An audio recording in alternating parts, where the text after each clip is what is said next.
دیکھیے کبھی آپ مشاہدہ کیجیے گا غور سے کہ جب بچہ بہت چھوٹا ہوتا ہے، کچھ مہینے کا ہوتا ہے، اگر آپ اس کی ہتھیلی پہ اپنی انگلی رکھیں تو وہ گرپ کر لیتا ہے، پکڑ لیتا ہے، وہ پوزیشن کر لیتا ہے۔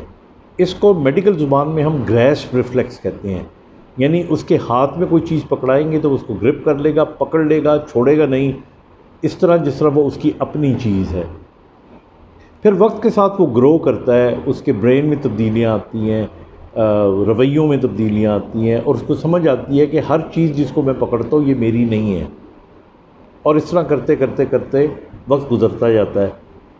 اچھا، پھر جب وہ بچہ بڑا ہو جاتا ہے اور پھر بوڑھا ہو جاتا ہے تو آپ حیران ہوں گے کہ جب بہت بوڑھا ہو جائے تو اس وقت پھر گریس ریفلیکس واپس آ جاتا ہے، یعنی کسی بہت بوڑھے عمر کا جو انسان ہے اس کے بھی اگر آپ ہاتھ کے اوپر انگلی رکھیں گے تو وہ اس کو گرپ کر لے گا۔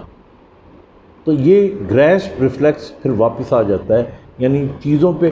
اسی لیے آپ نے دیکھا ہوگا کہ بڑی عمر میں کچھ لوگ بعض اوقات لگتا ہے ایسا ہے کہ جیسے لالچی ہو گئے ہیں، یعنی اپنے پیسوں کی فکر کرنی شروع کر دیتے ہیں، وہ اپنی چیزوں کی فکر کرنے شروع کر دیتے ہیں، اور لوگ بڑے حیران ہوتے ہیں کہ بھی ابا جی تو ایسے نہیں تھے، اب ان کو کیا ہو گیا؟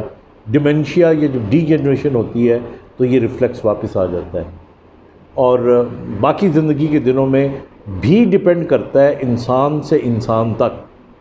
کچھ لوگوں کے اندر زیادہ سے زیادہ قبضہ کرنا، اپنے ہاتھ میں اپنی مٹھی میں چیزوں کو رکھنا لوگوں کو پسند ہوتا ہے، وہ اس قسم کی شخصیت ہوتی ہے۔ اور کچھ لوگ ایسے ہوتے ہیں کہ جو دینے والے ہوتے ہیں، جو اپنی مٹھیاں کھول کے رکھتے ہیں۔ تو اللہ تعالیٰ ہمیں توفیق دے کہ ہم ان میں شامل ہوں جو اپنی مٹھیاں کھول کے رکھے، دینے والوں میں سے ہوں، نہ کہ ان لوگوں میں جو مٹھیاں بند کر کے رکھتے ہیں۔ Thank you.